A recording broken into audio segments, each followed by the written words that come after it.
Hello everyone. This is Venus Callida here. I decided to come out of the ruins and just look at the stars tonight if the clouds don't block them. And so I got wrapped myself in some blankets, making myself at home right here beside the campfire. And I wanted to share with you a story about a view from a hill. It's about an antiquarian named Fanshawe who goes to stay with his friend in a countryside,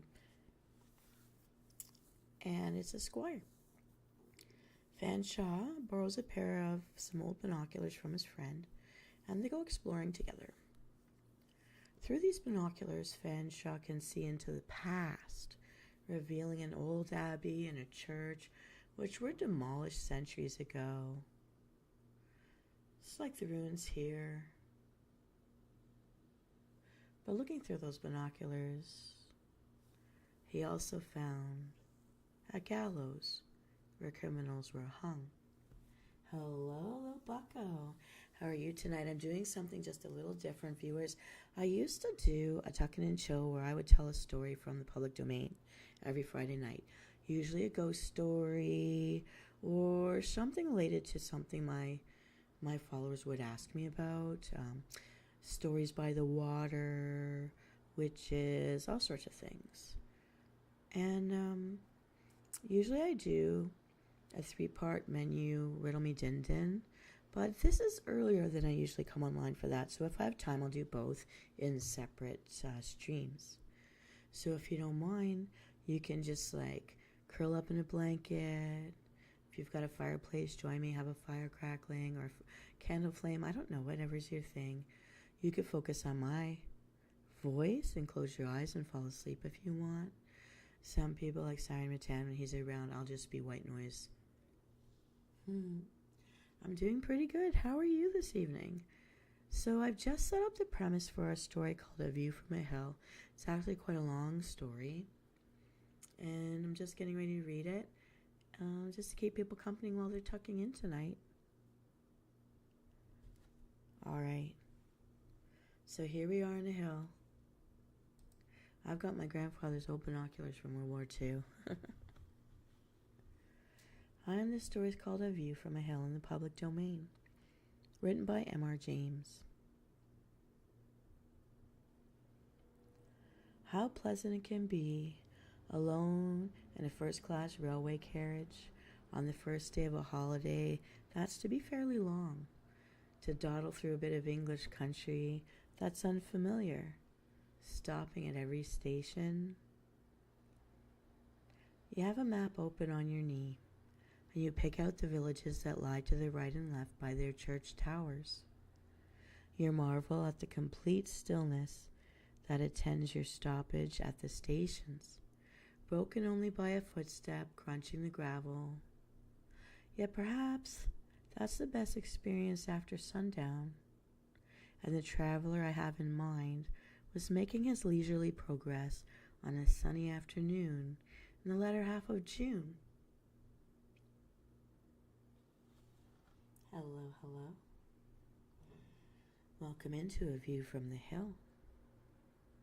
He was a man of academic pursuits, and his term was just over. He was on his way to meet a new friend, older than himself. The two of them had met first on an official inquiry in town. They had found that they had much taste and habits in common. They liked each other, and the result was invitations from Squire Richards to Mr. Fanshawe, which was now taking effect. How do, sir, ma'am? I'm doing quite fine, rightly so, and I hope you have a wonderful day. This journey ended about 5 o'clock. Fanshawe was told by a cheerful country porter that the car from the hall had been up to the station and left a message that something had to be fetched from half a mile farther on. And would the gentleman please to wait a few minutes till it came back? But I see, continued the porter, as you've got your bicycle, and very like you'd find it pleasanter to ride up to all yourself. Straight up the road over there, and then first turn to the left. It ain't about 2 miles. I'll see to your things that it's put in a car for you. You'll excuse me mentioning it, only I thought it were a nice evening for a ride. Yes, sir. Very seasonable weather for the landmaker. Let me see. I have your bike ticket. Thank you, sir. Much obliged. You can't miss your road. And a certain happy birthday to a very special listener. I don't know how to say her name. I'm Callida? I'm so sorry, I don't have my glasses on today. But we're going to follow Mr. Fanshawe now. The 2 miles to the hall were just what was needed after the day in the train to dispel somnolence and impart a wish for tea. The hall, when sighted, also promised Jetwas was needed in the way of a quiet resting place after days of sitting on committees, college meetings. It was neither excitingly old nor depressingly new. Plastered walls, sash windows, old trees, smooth lawns were the features which Fanshawe noticed as he came up the drive on his bike. Squire Richards, a burly man of 60 old, was awaiting him in the porch with evident pleasure.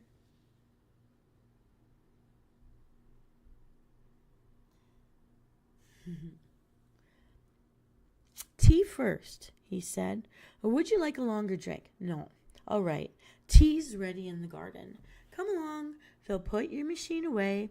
I always have tea under the lime trees by the stream on a day like this.